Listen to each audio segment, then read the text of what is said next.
I would like to share my personal view on major paradigm shift in arts and conceptual wave that was splashing across Yugoslavia in 1970s. I was still in high school contemplating how to become an artist and learning how to paint from Salvador Dali's reproductions.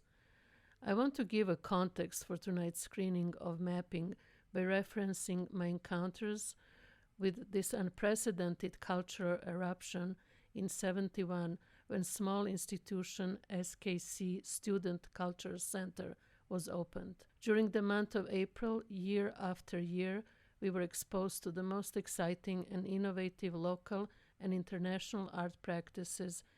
Unconceivable effects and echoes into the future were created during this time when Marina Abramović with the Belgrade 6 group started their journey, as visible in these pictures in Fluxus-like project titled Taping Marina, was done on the spot at SKC. The Yugoslavian art scene was relentless, rejecting the idea of art for art's sake. It was pluralistic, decentralized, and multicultural. It produced numerous artists, showing today in major art institutions, not just Marina Abramović. Now, we all live in different countries. In 1970, Bratzo Dmitrievich took on Warhol's 15 Minutes of Fame, displaying gigantic photo portraits of anonymous people in prominent city facades across Europe. Sonia Ivekovic, with her feminist discourse and construction of identity, resembles Cindy Sherman before Cindy Sherman. Here is Marina with her former husband, Nesha Peripovic, in the inaugural exhibition in SKC. When she left Nesha for Ule, he created a piece walking Belgrade in a straight line, looking iconic in his 70s suit, just like the Beatles on Abbey Road. Nesha's video was done without knowledge of Gordon Matta Clark, mapping of New York City subway in 1976 as part of the Anarchitecture project. Later, Marina created a piece walking towards Ule on the Great Wall of China as a reference to Nesha's work.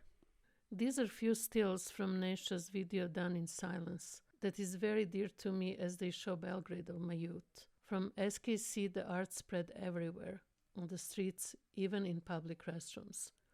It was alive, political, and nothing like pretty paintings or social realism. Lack of material resources opened the possibility for artists to embrace conceptual video installation and performance art. The aesthetic of Yugoslav New Wave resembles art povera, in our case due to the lack of art supplies, as we were still mixing our own colors from earth pigments and using rabbit glue. In a Fluxus mode, we were too questioning consumerism, even though not being fully exposed to it. Meeting Joseph Beuys in person was a life-changing experience. To this day, his talks on ecology and concept inspire my art, as visible in installation in Zimmerfrei, referencing his I Like America and America Likes Me. Lastly, Dalibor Martini's, Canada and Croatia, did conceptual art with the focus on video and body. He recorded questions in 1978 for the interview with his future self 30 years later. We will see tonight his piece recorded in 2010 for Canadian TV answering these questions.